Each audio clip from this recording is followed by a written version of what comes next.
Okay, we are going to be talking today about the Inquisition, um, those last years in which Jews were allowed to still remain living in Spain, and then the reasons for their ultimate expulsion. Um, so I thought I would start with, some people seem to think that the Inquisition, while it did last hundreds of years, for the years that it impacted mostly on those Jews still living in Spain, was literally the last dozen years of Ferdinand and Isabella's rule in Spain until the Edict of Expulsion in the year 1492.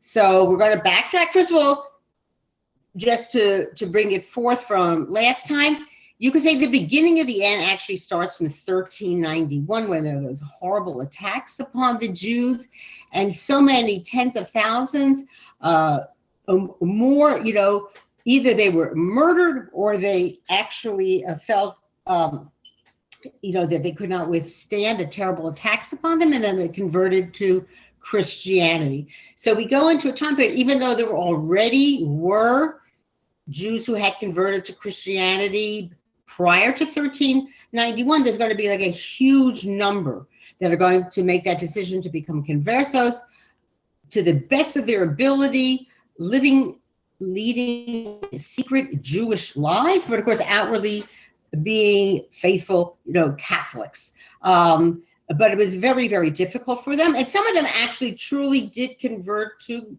Christianity and completely accepted the Catholic faith, and that's how they conducted their lives. Those, though, as I say, who opted to, while outwardly, appearing as to be faithful Catholics, but inwardly, quietly, in their homes, in the basements, they try to conduct, in whatever means they were able to conduct their lives as Jews. Now, the ironic thing is, so starting from 1391 up until 1491, again, when we're talking about conversos, we're talking about as much as upwards of 100,000 people. This was a very, very large segment of the population. And a lot of jealousy arose among the Catholic population when they saw a lot of these Jews who formerly, would have been subjected, to restrictions on their occupations, their movement. Now that they were supposedly Catholics, they were living now very, very wealthy lives. They took great strides in commerce and banking and other industries, and they were taking, a major portion, even politically having roles within the government. So I would say the combination of reasons why the Inquisition ultimately will be accepted and will exist in Spain, a lot of it has to do with the fact that these Catholics were so jealous of how well these so-called new Christians were doing.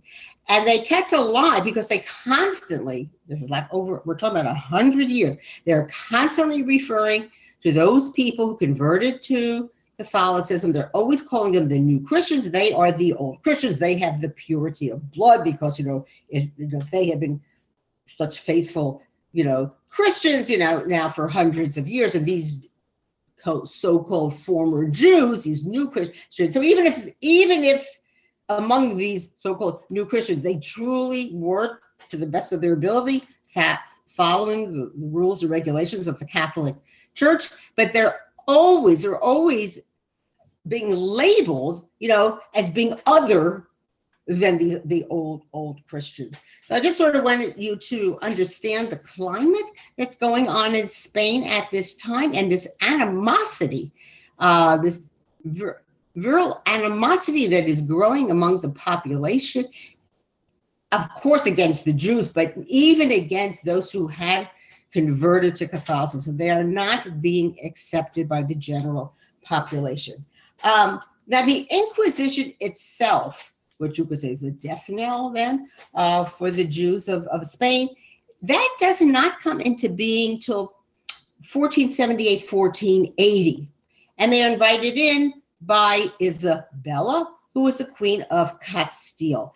And when I think back, I mentioned this to you last time, it's really phenomenal, the control that Isabella and then Ferdinand will have over the entire population of Spain, to totally change policy, that we want to rid ourselves entirely of these Jews. First of all, I just want you to understand, why do they now want to target the Jews? Okay, up until now, there's this tremendous hostility, right, against the new Christians, right? Those were the conversos. By the way, the name Marranos, which means pigs, that was the name that the Catholics, the old Christians, gave to the Jews. And you see how they're labeling them in such an ugly term. Now, Ferdinand and Isabella, as you know, they are the last monarchs to finally totally unite all of Spain under one rule. To remind you again, they were married in the year 1469, but until Ferdinand becomes the king of Aragon, so that takes place 10 years later, 1479. So just say from 1479, okay, then the Inquisition is being invited in 1480, very close after that, and then their final campaign, their push to get rid of all the Muslims. So their first goal is to get rid of all the Muslims who are only in the southern part of Spain, and that is Granada. And they ultimately will be successful at the end of 1491. All right, so it takes them quite a number of years until they totally push out the Moors, the Muslims from southern Spain, and then they're going to turn their direction against the Jews. And the reason why they want to ultimately expel all the Jews from Spain itself is because, they feel, and was probably accurate, that the Jews are having a detrimental influence on the conversos, on these new Christians. We had talked about last time how within a family, you might have some members who have converted to Catholicism, but others have retained their faith, and are practicing Judaism. But they obviously are socially interacting. So they felt that, those Jews, those who are faithful still to their faith, they're having a detrimental influence on these new Christians. And when I read to you from the Edict of Expulsion, you'll see exactly what they're accused of, and it probably was true, that part. Not that I agree that they had expelled them, but that's the reasons for it were true to the case. Now, let me just explain to you something about the Inquisition. The Inquisition was a very, very, very old policy of the Catholic Church, and it was established actually in the year 1233, and was done then. Look how many hundreds of years prior to this. We're talking about 1480, and now this is 1283. So hundreds of years prior to its entrance into Spain itself, and it was to uproot heresy. This is within the Christian world. There were from time to time various segments, heretical groups, and they always try to root them out, and literally they murdered many of them, and everybody had accept. There's no Protestantism yet. We will not have the Protestant Reformation until the 16th century with Martin Luther. So this is all prior to this. All of Western Europe, parts of Eastern Europe, they are all Catholic. All right. Obviously, in the East, there's the Greek Orthodox Church, will be the Russian Orthodox Church. So that's not having an impact. So the bulk of Europe, right? It's not just Western Europe. It is parts of Eastern Europe, Central Europe, parts of Eastern Europe. Poland is a Catholic country, and it's like a monolithic church. This Catholic Church. In fact, Ferdinand and Isabella, because of their bringing in the Inquisition into Spain, they're going to be known thereafter as the Catholic monarchs, or like this prime example of people, kings and queens who are the defenders of the pure Catholic Church. All right. And how did, again, prior to the introduction of the Inquisition into Spain, what were the methods used by the Inquisition? They would hunt down people who were accused of heretical thoughts. They would torture them, imprison them. They could have witnesses come and attest to it. apparently, as long as there were two witnesses who said, oh, so-and-so, you're not following the proper Catholic doctrine, they had no right to counsel these people. All these same practices are going to take place in Spain as well and even after. It lasts for hundreds of years. I mean, officially, it lasts for hundreds of years in Spain and later also in Portugal. Part of an aspect of the Inquisition, which I think it made it so fearsome, where people were so horribly afraid of it, everything was done very secretively. And you could denounce somebody, and it was a terrible climate of fear when the Inquisition, especially when it was at its heights of power. And this factor, I think, played into the feelings of a lot of those old Christians who were so jealous of the Jews, is if a person were to be found guilty then of heresy, in this case of practicing Judaism secretly, all their worldly good would be confiscated by the church. And that's part of the reason why Isabella and Ferdinand are going to link up with the Inquisition, because they are making an agreement with them that the goods will be then divided between the inquisitors and the state. All right. Now you have to understand, there are also other Catholic clergymen. They were not all part and parcel of this Inquisition. Any property that would be confiscated would go strictly to those members of the Inquisition. It wasn't shared with other clergymen. And a lot of the clergymen, they too were fearful of the Inquisition. They could come in and accuse them of being heretics. It was, as I say, it was a horrible, horrible climate in Spain, at this time. So just remind ourselves again, Ferdinand and Isabella unite all of Spain under the rule, that is of Castile and Aragon, but those are definitely the largest portions of Spain, in the year 1479. Shortly right thereafter, by 1480, the Inquisition is invited in to set up shop.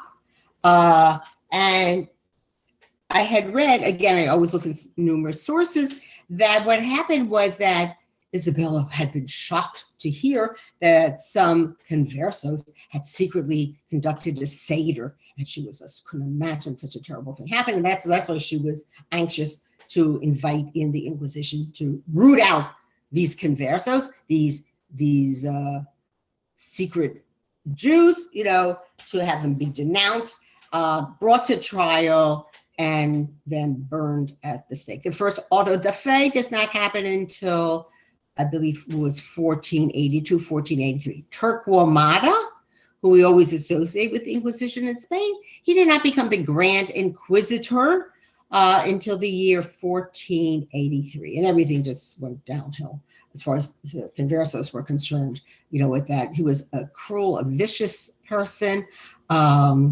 He was a confessor to Isabella. So you can see there's like this link being made with this element within the Catholic Church. Again, I don't want to demonize the whole entire church, but certainly those who were part and parcel of the inquisitorial court, right?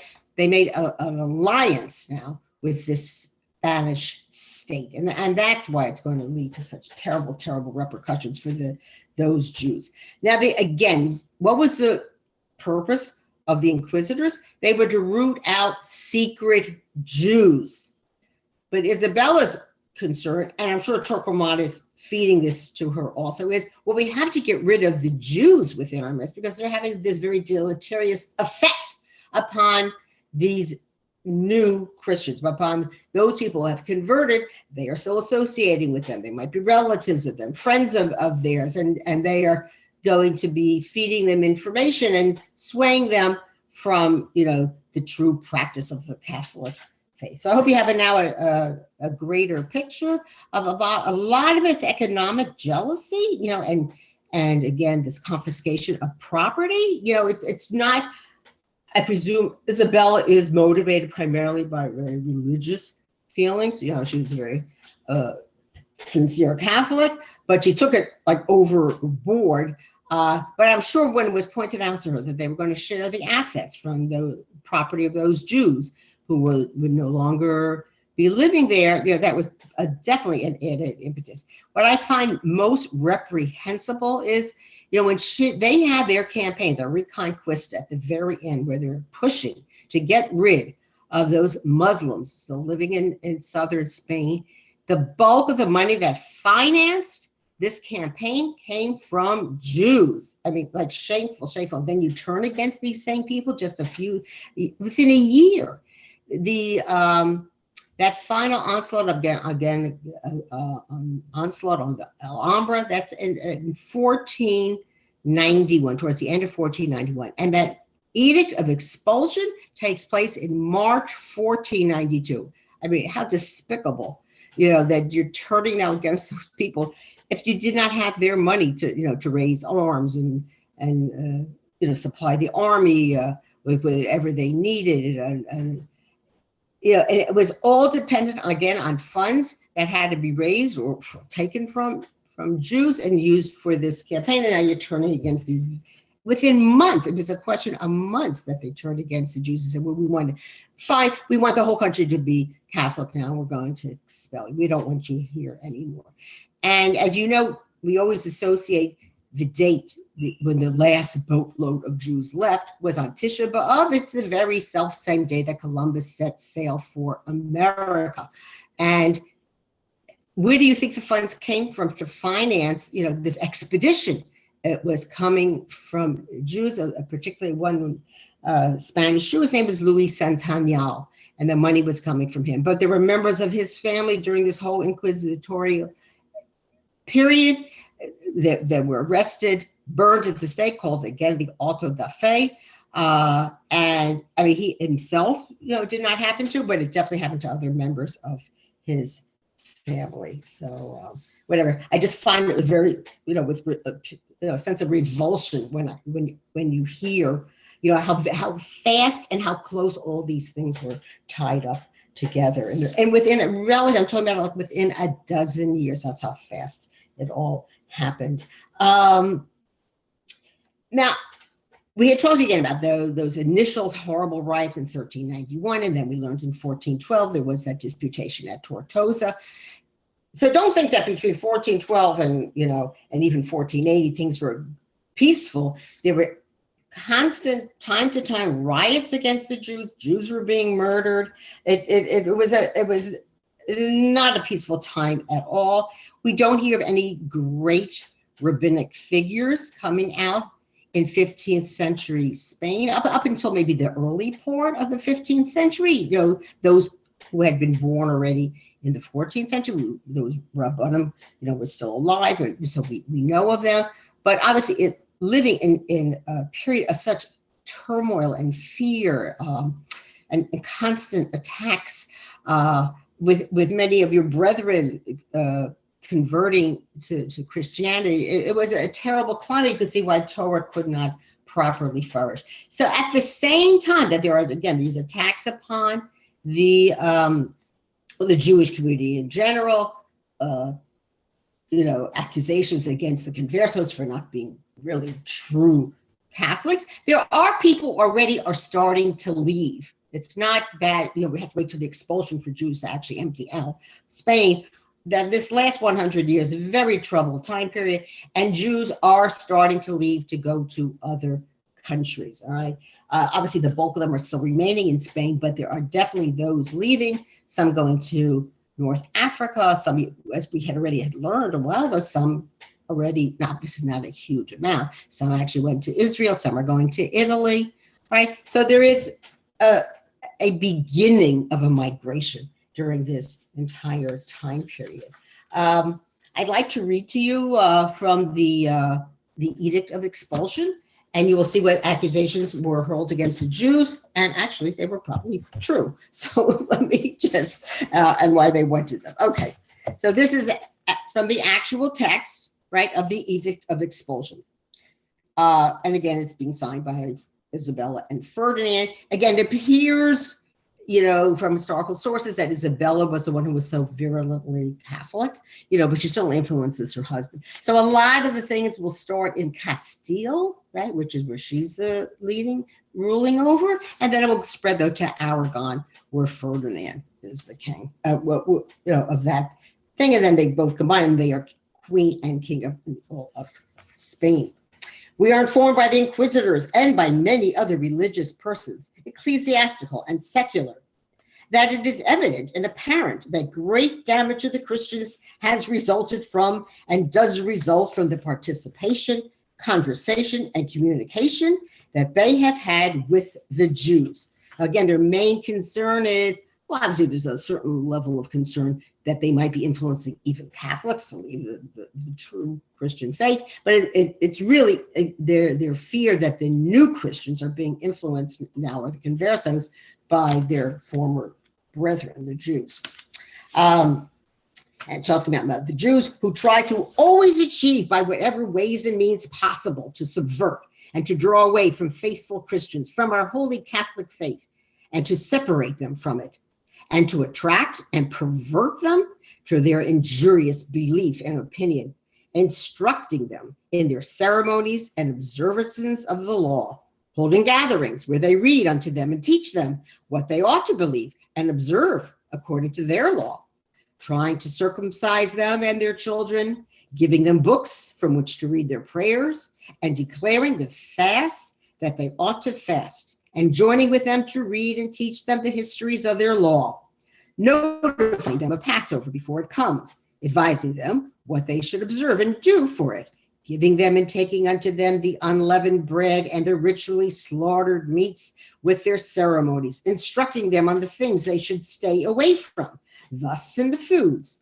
as in other matters, for observance of their law, and persuading them as much as they can there is no other law nor truth besides it. This is evident from the many declarations and confessions obtained as much from the Jews themselves as from those perceived and deceived, as those perverted and deceived by them, which has redounded to the great injury, detriment, and opprobrium of our holy Catholic faith. So, and this is, as I say, this is probably all true, right? That they, those who were obviously faithful still to the Jewish religion, they are having an impact on these new Christians. They're still keeping up associations with them. And look, I'm sure they are not forcing their way, upon the practice of the new Christians, but these new Christians, many of them, will still try to the best of their ability to be good Jews. But, over time, we're talking about over at least 100-year period. They're forgetful. They don't always remember when holidays are appearing. So they need this connection with the Jews within their midst to remind them of everything. Therefore, again, Ferdinand and Isabella, we, with the counsel and advice of some prelates, grandees, and cavaliers of our kingdoms, and other persons of knowledge and conscience of our council, having had much deliberation upon it, resolved to order all and said Jews and Jewesses out of our kingdoms, and that they never return nor come back to any of them. Very lovely. So after they take in as much money as they possibly can from the Jews to help finance their campaigns, of Reconquista, trying to rid themselves of the Muslims, now they're turning against these Jews. If they've taken all their money, we don't need you. We don't want you here anymore. We don't even appreciate what you've done for us. Leave and never come back. So that's how this all occurs. And again, it's with the imposition of the Inquisition, all these trials.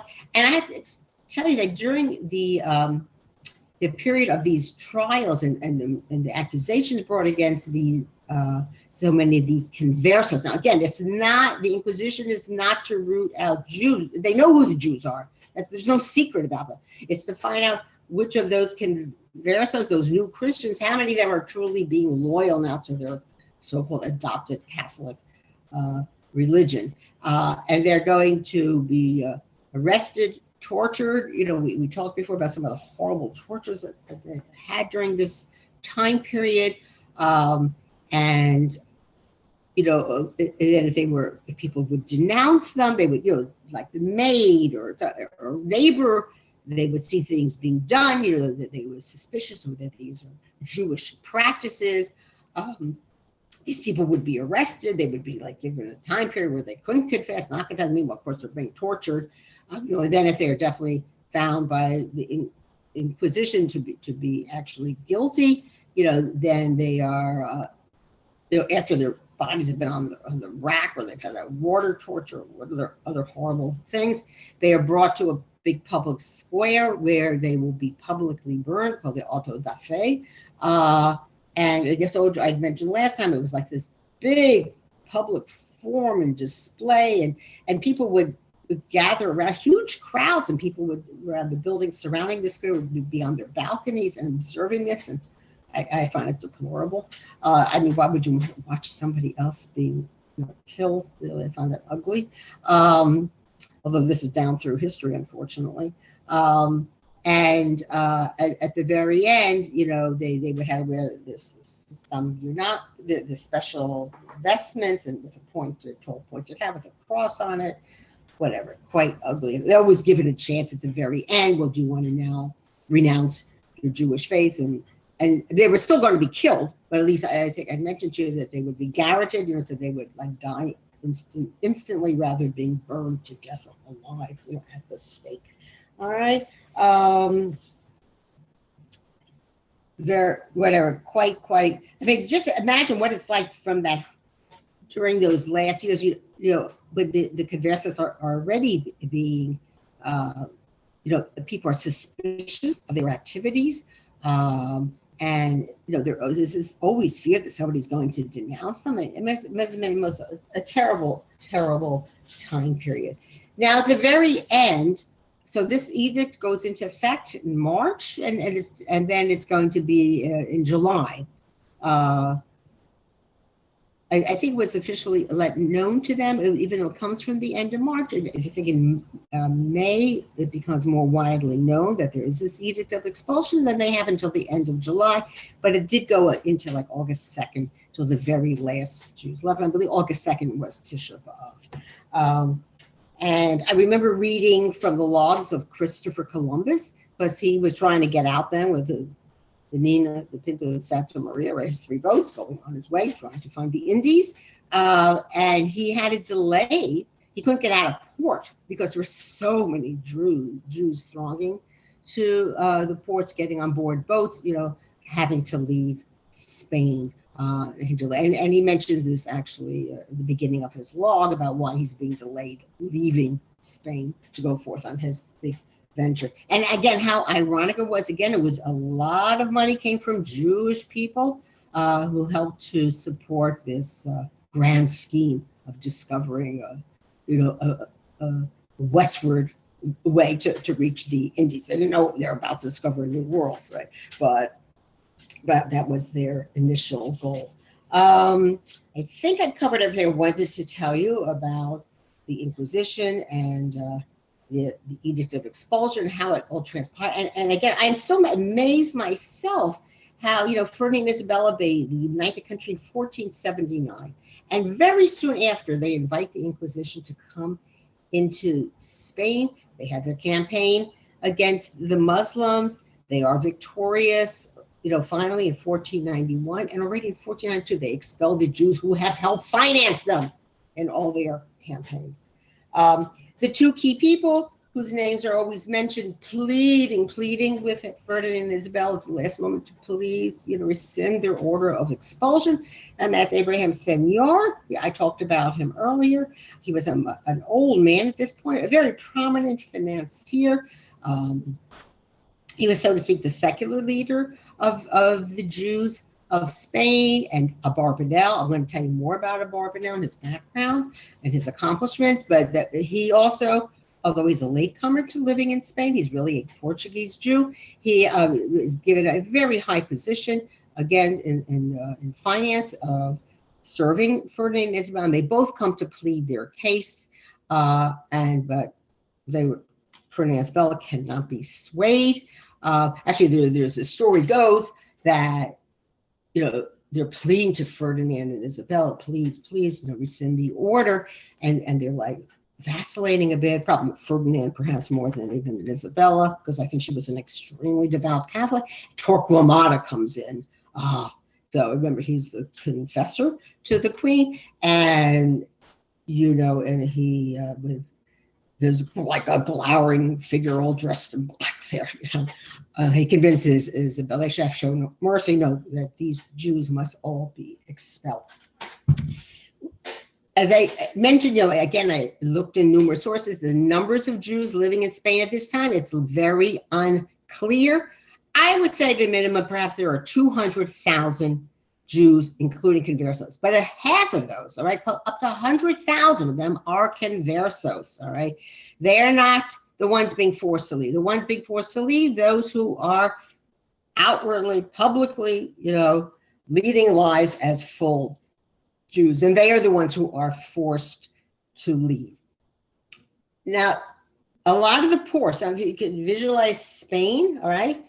To the west is Portugal, so you can't go by both. The boats are either the southern port, like the port of Cadiz, that's in the south, that area was formerly Granada, or still is Granada, but it's now without Muslims in it. Or you could go all the way up the coast, let's say up to Barcelona, you could get boats there. Those would be people leaving from there would be going more.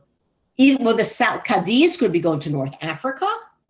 If you're leaving more from Barcelona or any of those ports along the eastern coast of Spain, you would probably be going you could leave from there to North Africa too, of course, possibly the few who might have gone to Israel, or some going to Italy, all right. But what's happening to the west? So again, there's this huge landmass, it's Portugal. And the Jews going to Portugal are going by land. I mean, it's possible. You could leave from the port of Cadiz, go through, through the Gibraltar, and then go up the coast, and land in like Lisbon is more a little inland, but it's a port, and arrive in Portugal that way. But many of them, depending where they lived in Spain, crossed, and it's a very mountainous region. It wasn't easy for them. They had to find the passes through the mountains to go from Spain into Portugal. But the bulk of Spanish Jewry goes to Portugal. First of all, the languages are similar. They're definitely different, in many respects. People who know Portuguese can understand Spanish. Actually, people who speak Spanish have more difficulty learning the Portuguese language, but they are similar. So the bulk of them obviously go there. Also, the King of Portugal, I'm going to teach you more about it as we go on, he's welcomed them. You're idiots in Spain. You want to get rid of all these good merchants, tradesmen, financiers. You don't want them, fine. Let them come to me. Let them help enrich my land, my country of Portugal. So many of them are going that way. They were not allowed to take their gold and silver with them, though. They had to go strictly what they could keep on their body. Some of them, of course, they would have some carts or their donkeys, whatever. It was a horrible, grueling passage that they had to undergo. People took advantage of them, stole from them. I'm sure there's some heaped abuse upon them. Maybe some of them were beaten. It was a very, very ugly, time period in Jewish history. And you can see how the idea of the Inquisition, how it has captured the imagination, right, of historians everywhere. And this Inquisition officially was on the book for like 300 years. It's like unbelievable. It was only in the 19th century that it was actually totally abolished officially on the books. I find it so ironic now. I'm not sure Spain. I know for sure in Portugal. Like if you can trace your descendancy from that go back many generations, that your ancestors actually had come from Portugal, you can now apply for Portuguese citizenship. Again, why do you think they want them? Because they want the Jews to come in or have some sort of a link with their former, land, and obviously help to enrich it. That's the only reason. I'm sure otherwise why do they care about it? So I just think I've covered everything for you. Oh yeah, I did mention this to before when I talked to you about Abraham Senior. Again, he was one of those two key people, he and Abarbanel, who come to plead the final, request from Ferdinand Isabella to abolish the edict of expulsion. And I said, it's hard to imagine, should we, if God forbid we should ever have to be in those shoes. He's 80 years old at this time, and maybe he just didn't have the strength or energy to pick up and move to another land. Although he's a practicing Jew up until this time, at that point he converts to Christianity. Abarbanel, of course, does not, and he leaves and he goes to Italy. But I'll talk about Abarbanel a little bit more. There's so much more to say about him. Let me just make sure. Let me just look fast at my notes. I had one source said that there were 200,000 Jews who lived in Spain. I don't know. I've seen others 100,000. So I have no idea. I can't tell you 100% exactly how many Jews did leave and how many did remain. It seems to me it could be almost 50-50. I mean, that's how many had converted already. All right. We're going back 100 or even more years where conversions are constantly, occurring in the Jewish community. And then probably an equal number of those who retain true to their Jewish roots, and they are opting to leave. All right. Let's make sure I've got everything here I wanted to cover with you. Okay, that's it. I had always learned, I told you on that very day when the very, very, very last few Jews are leaving Spain to go to whatever other country that they feel they can get at least some temporary refuge in. That was the very same day as Columbus sailed for America. And how ironic, I don't remember the exact expression, but it's like God prepares, even though there's some terrible tragedy that is occurring to the Jewish people at a certain juncture, time period in history, but he's already preparing the way, a place of refuge, where the Jews can go. And we know, it's not going to be until the 1600s, that Jews will ultimately find their way to America. But probably, I'm sure, had we lived at that time period, we thought, oh my God, like the world's coming to an end. What's going to happen to us now as Jews? We'll be able to live safely. And here, without our knowing it, this man is setting sail to discover a whole new world, and we ultimately will find our ways. And look, I believe that the population of Israel at this point is actually larger, the Jewish population, than that of the US, but we are certainly a huge, huge, huge sanctuary where Jews currently live. Let me just go through it. I took things from several different sources, so just to make sure I have all the input. So now I'm going to talk more about the Jews of Portugal. I know Shalom had given you something, but I want to sort of tie it in so it all flows well. But let me pause and talk to you about Abarbanel. He was one of my favorite Mefarshim, especially when it comes to Navi. And I'll explain why in a little bit. But let's learn a little bit about him. He lived from the years 1437 to the year 1507. Now, how did he end up in Portugal? Remember, I told you he is a Portuguese Jew. His grandfather's name was Shmuel. He actually lived in Seville, there where he was a very wealthy merchant and a very important political figure. But he had during 1391, those horrible riots, which I told you affected so many Jews. I told you ultimately about almost half of the Jewish population will convert to Christianity. And he was one of those who was forced to publicly convert to Christianity. You can imagine how this is breaking his heart. He is really a very faithful Jew. He had a son whose name was Yehuda, who will then be the father of Don Yitzchak Abarbanel. So our the commentator is, who I'm now currently explaining more about, his name is Yitzchak. All right, so the father is what did I say? His name was Shmuel. He has a son whose name is Yehuda, and his son will be this Yitzchak, the Don Yitzchak Abarbanel. All right. So his son ultimately was smuggled out of Spain. All right, remember, because they're being forced to live Catholic lives. So and you can imagine how much is upset the Shmuel, the grandfather. So he arranges that his son, right, should be smuggled out of Spain. And where does he go? And he goes to Lisbon, Portugal, and there he can live outwardly as a Jew.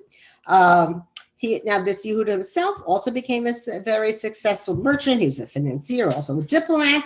And in fact, he ultimately rose to the high position. He was the royal treasurer of the king of Portugal. His name was Alfonso the First. And now Yitzchak, all right, the famous Barbanel, was born there. He studied under a Rav there. There was Rabbi Yosef Chayun, and he was known as a brilliant scholar. He really excellent reputation for his knowledge of Torah and the Talmud. Plus, he had a lot of worldly knowledge. You can tell this sometimes from his writings. He knew Latin, Greek, philosophy, astronomy, and mathematics.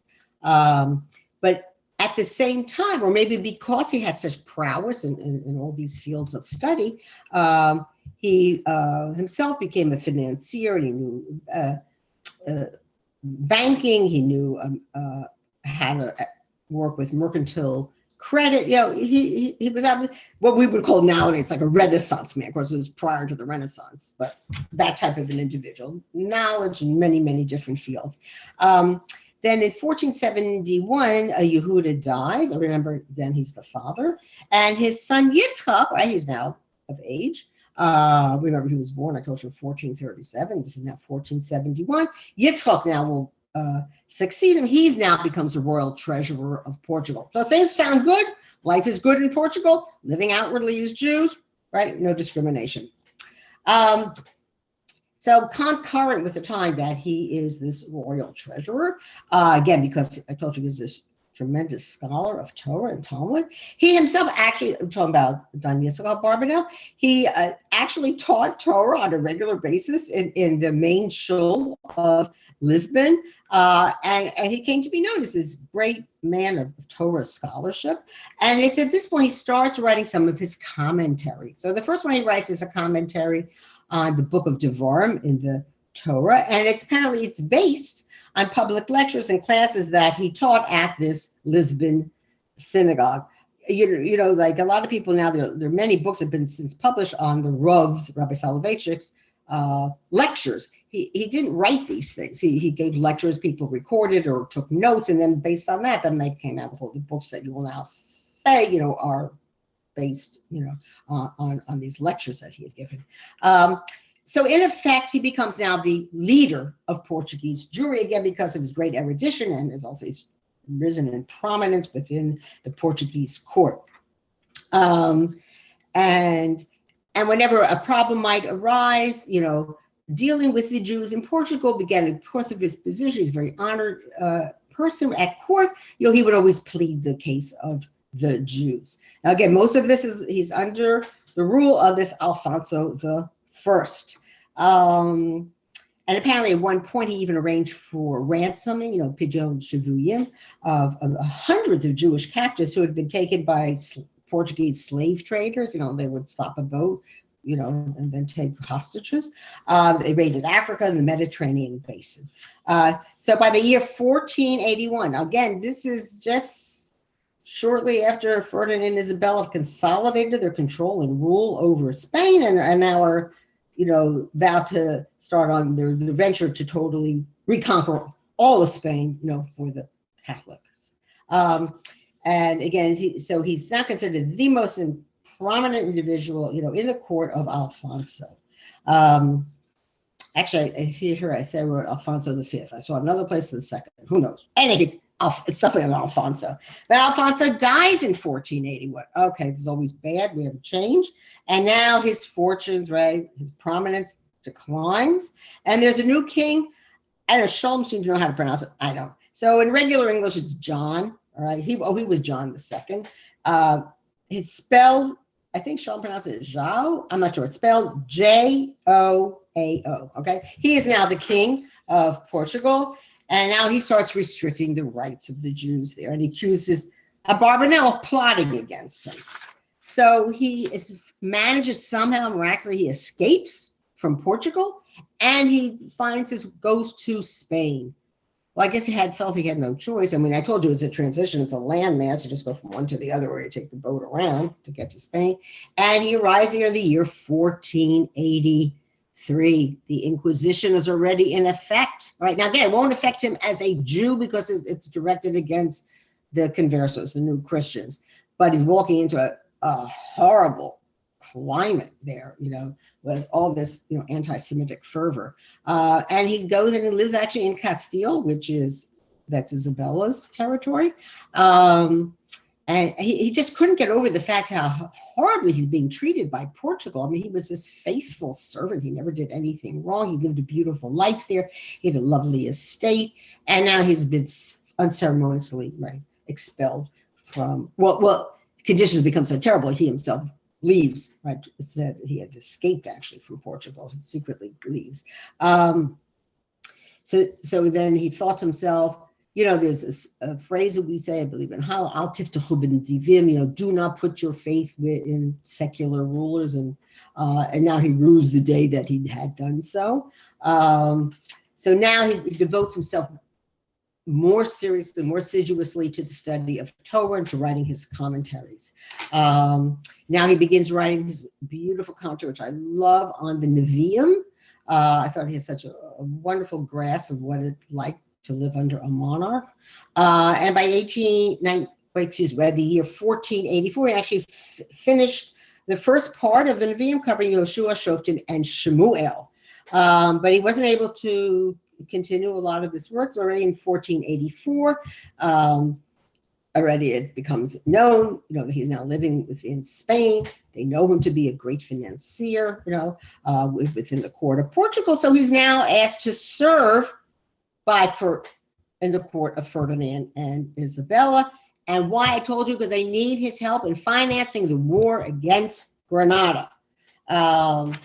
And so again, he, Abarbanel, plus Ms. Abraham Senor, they become like the leading tax financiers for Spain.